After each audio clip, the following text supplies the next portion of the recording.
아무리 월 소득이 높다고 하더라도요, 1000만 원 넘어가는 돈이 밀리기 시작하면 사실상 납부하기가 많이 어려워요.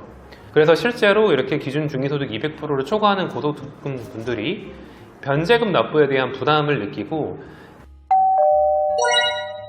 여러분 안녕하십니까? 비탈실 우회전 채널의 홍성현 팀장입니다.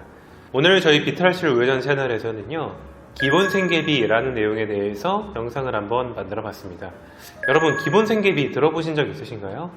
지금 많이들 1인 가구 최저생계비랑 헷갈리시면 안 돼요.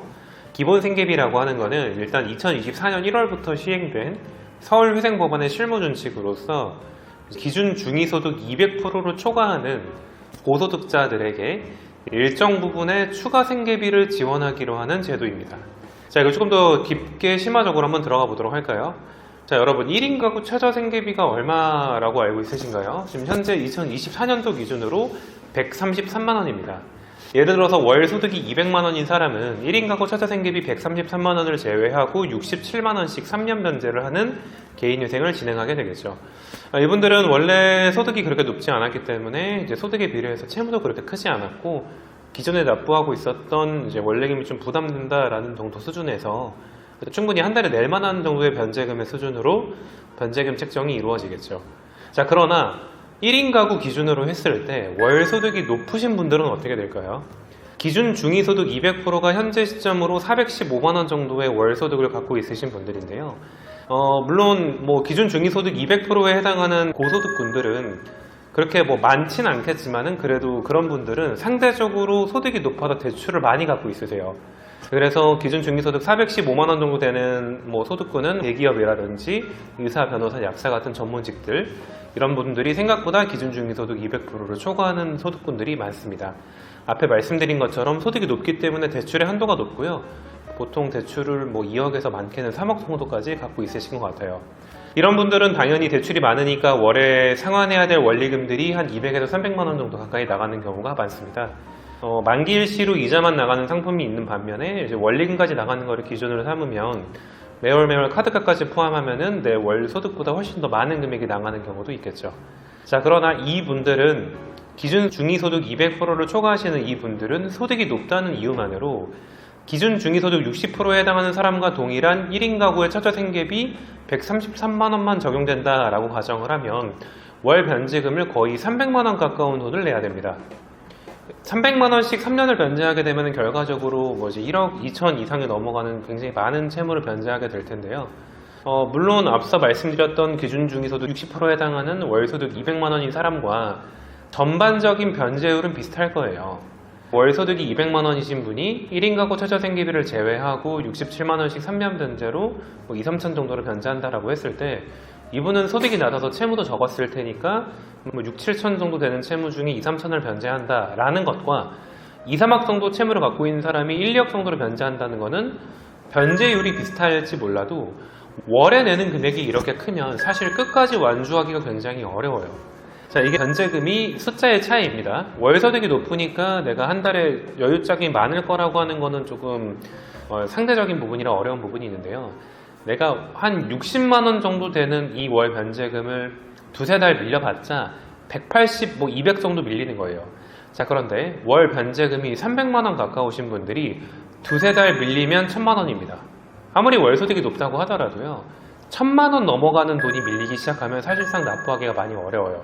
그래서 실제로 이렇게 기준 중위소득 200%를 초과하는 고소득금 분들이 변제금 납부에 대한 부담을 느끼고 애시당초 회생 신청을 안 하는 경우도 많고요. 회생 신청을 한다고 하더라도 이거를 끝까지 유지하는 케이스가 그렇게 많지 않다고 합니다. 그래서 서울회생법원에서는 2024년 1월부터 이러한 기준 중위소득 200%를 초과하는 사람들에게는 추가 생계비 항목으로 기본생계비라고 하는 항목을 넣어서 기준 중위소득 100%에 해당하는 최저생계비를 적용할 수 있도록 신설한 제도가 바로 이 기본생계비입니다. 기준 중위소득 200%를 초과하는 월 소득이 415만원 초과하시는 분들은 1인 가구의 최저생계비인 133만원이 아니라 기본생계비로서 생계비를 220만원까지 쓸 수 있게 해주는 거죠. 이 제도를 통해서 만약에 기존에 23년도까지만 하더라도 소득이 415만원이신 분들은 월 변제금을 280만원 이상 내셔야 됐다라고 하면 지금은 415만원에서 220만 원의 최저생계비를 적용해서 월 변제금이 180, 190까지 떨어질 수 있는 효과가 발생하게 되는 거죠. 물론 여기에는 이 제도를 무조건 받아들여 줘야 된다라고 하는 특별한 채무자 회생법이 새로 신설된 건 아니기 때문에 판사님이 다방면으로 판단을 해서 기본 생계비에 대한 추가 생계비 항목을 허가해 주냐 아니냐 좀 달라 있기도 하고요. 무엇보다 가장 중요한 거는 청산가치는 무조건 보존이 되어야 되고 변제율이 50% 초과하는 사건만 가능합니다. 자, 이 얘기는 뭔 얘기냐면 예를 들어서 내가 이 기준 중위소득의 200%를 초과하는 고소득자분이 최저생계비를 220만 원까지 내세형을 받아서 180만 원씩 3년만 변제한다라고 가정을 했을 때 내가 180만 원씩 3년 변제하는 금액이 내 총 채무의 50%는 무조건 넘어야 된다는 거예요. 즉 채무가 1억밖에 안 되는 사람은 내가 기준 중위소득을 400%이신 경우에 제가 180만 원씩 3년 변제를 한다라고 하면 내가 갖고 있는 채무의 충분히 50%를 초과하는 금액을 변제할 수 있겠죠. 그러나 만약에 채무가 4억, 5억 정도 되시는 분은 내가 변제율을 50%를 맞춰줘야 되기 때문에 무조건 2억 이상은 변제를 해야 되니까 이 기본 생계비가 아무런 의미가 없어져 버리게 되는 겁니다. 저는 이 기본 생계비에 대한 부분이 아무래도 사실 격차에 따라서 많은 반발을 가져올 수도 있을 거다라고 생각을 하긴 하지만요. 원래 이런 고소득자분들이야말로 실제로 개인휴생이 필요하신 분들이에요. 여러 가지 본인의 사회적인 입장이나 지위 그리고 내 현재 이런 상황 등을 통해서 회생보다 내가 어떻게든 이거를 변제하려고 노력하시는 분들이 있는데 채무의 규모가 쌓이기 시작하다 보면 이 이자가 어마어마하게 쌓입니다. 내가 월 소득이 높으니까 이거를 돈을 모아서 갚을 수 있을 거라고 생각하시는 분들이 오산인 게 대출 이자가 전혀 없어야 저축을 해서 갚을 수가 있는 거예요. 그러나 이런 분들이야말로 회생을 해야 되는데 시작하기 전부터 너무 높은 변제율과 월 변제금으로 인해서 포기하시는 분들이 많고 그냥 잠수를 타시는 분이 많아요. 이거는 그분들에게도 굉장히 손해가 되는 일이고 회사로서도 인력을 잃게 되는 거고 정부로서도 이 고소득자분들이 내고 있었던 근로소득세라든지 여러 가지 소비적인 부분에 있어서 손실만 크게 되는 겁니다. 물론 채권자들도 이 분들이 잠수를 타서 이 채무를 아예 상환하지 않는 것보다 당연히 회생으로 변제를 하는 것이 훨씬 더 회계상으로도 유리한 부분이 되는 거고요. 그래서 저는 굉장히 좀 실효성도 있고 의미가 있는 제도이지 않을까 이렇게 생각을 합니다. 오늘 저희 비트랄실 우회전 채널에서는요 2024년 1월 달에 서울회생법원에 새로 나온 기본생계비라고 하는 내용으로 영상을 한번 만들어 봤습니다. 오늘 영상으로도 좀 감이 잘 안 오시는 분이 있다면 저희가 네이버 카페 우회전을 운영하고 있으니까요 저희 네이버 카페에 오셔서도 많이 참고해 주시고요 아래 고정 댓글에 저희 카페 주소 남겨놓도록 하겠습니다.